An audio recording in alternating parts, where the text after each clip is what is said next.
Visit कहाँ का, visit यहाँ का, तो विजिट के साथ टू लग रहा है। ये कारण ये है कि विजिट यहाँ पे नाउन है, तो विजिट जब नाउन होगा तो इसके साथ में टू लगा सकते हो। विजिट अगर वर्ब के रूप में हो तो ये ट्रांजिटिव वर्ब होती है, इसके बाद में हम प्रेपोजिशन नहीं लगाते हैं, तो इसके बाद नो प्रेपोजिशन। ठीक है, तो विजिट इस आदमी का जो डायरेक्टर जनरल है WHO के, कहाँ का विजिट किया, गुजरात का। किस 2020 में जब आप ईयर की बात करते हो या मंथ की बात करते हो तो पर्टिकुलर ईयर या मंथ, केवल आप उसी ईयर या उसी मंथ की बात करें। पर्टिकुलर कोई ईयर है या कोई मंथ है, उससे पहले हम क्या लगाएंगे, इन का प्रयोग करेंगे।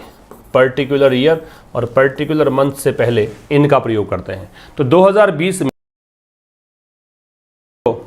ये मोर के साथ देन, क्योंकि डिग्री कंपैरेटिव है। कई स्टूडेंट्स को लगता है कि मच के साथ मोर नहीं लग सकता। भाई मच पॉजिटिव डिग्री है, बिल्कुल मोर आ सकता है, कहीं यहाँ पे ऐसा सोचना नहीं है आपको। मच कंपैरेटिव नहीं है, मच पॉजिटिव डिग्री है। ठीक है ना, डिटर्मिनर होते हैं मच और मैनी। मच का प्रयोग अनकाउंटेबल नाउन के लिए, मैनी का काउंटेबल नाउन के लिए। इन दोनों की ही डिग्री जो कंपैरेटिव होती है वो मोर होती है, और दोनों की सुपरलेटिव मोस्ट होती है। अकाउंटेड फॉर कि भारत जो है, अकाउंट फॉर का मतलब होता है जिम्मेदार होना, या भारत जो है इतनी, मतलब अकाउंट फॉर का मतलब ये भी है form a total of something. लिख लीजिएगा इस बात को, अकाउंट फॉर का मतलब ये भी है form a total of something. भी कोई चीज अगर है तो उस चीज का भाग किससे मिलकर बना हुआ है, टोटल पार्ट किससे मिलकर बना हुआ है, उसे आप कहते हैं क्या, अकाउंट फॉर। तो न्यूयॉर्क टाइम्स मोस्ट के पहले ये ध्यान रखिए, तीन चीजें बता देता हूं, मोस्ट या फिर अमोस्ट या फिर द मोस्ट। अगर केवल मोस्ट है तो फिर इसका मतलब ऑलमोस्ट है, अधिकांश है। अगर ये ए लग रखा है तो इसका मतलब वेरी है, और द लग रखा है तो डिग्री सुपरलेटिव है। सुपरलेटिव डिग्री होगी तो द लगेगा। अगर ए लग रखा है इसका मतलब वेरी है, और अगर ऑलमोस्ट से पहले कुछ भी नहीं है तो अधिकांश है, जैसे कि यहां पे अधिकांश का मीनिंग दे।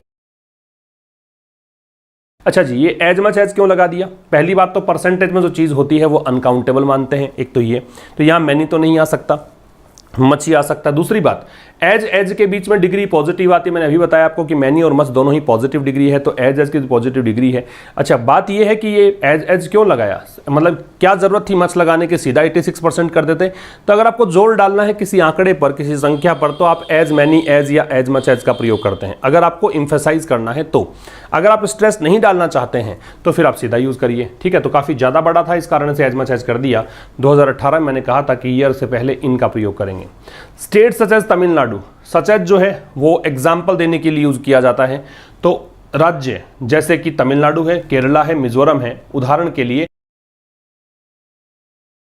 इन्फेक्शियस एडजेक्टिव है क्योंकि OUS दे रखा है। परवेसिव एडजेक्टिव है क्योंकि नेचर के पहले आ रहा है, नेचर नाउन है। नेचर नाउन है, इन दोनों के लिए ही इन्फेक्शियस और परवेसिव दो एडजेक्टिव्स दे रखे हैं, दैट डिटरमिनर है। तो and there will never be an exact count, exact count के लिए यहां विल दे रखा है, विल बी। नेवर है वो एडवर्ब ऑफ फ्रीक्वेंसी है। देयर से यहां पे स्टार्ट है क्योंकि एंड यहां कंजंक्शन हो गया, कंजंक्शन के बाद में नया वाक्य स्टार्ट होता है। नया वाक्य स्टार्ट हुआ तो ये इन्वर्जन लगेगा। एग्जैक्ट यहां पे एडजेक्टिव है और काउंट यहां पे नाउन है, एंड डिटरमिनर है। तो एकदम सटीक जो आंकड़ा है, सटीक जो गणना है, वो कभी भी नहीं हो पाएगी इस डेथ टोल की। टोल का मतलब मरने वालों की संख्या से है। अब ये सप्लाई, एक प्रोवाइड और एक एंट्रस्ट, ठीक है, या असाइन, ये चार वर्ड्स याद रखें। इनके साथ में अगर यहां आपने लगा दिया somebody, मतलब कोई व्यक्ति का नाम, तो यहां आएगा विद समथिंग, और अगर आपने यहां लगा दिया समथिंग तो आगे आएगा टू somebody। ये याद रखिएगा। तो यहां पे देखो, ये somebody हो गया व्यक्ति, तो आगे विद समथिंग है तो विद लग रहा है।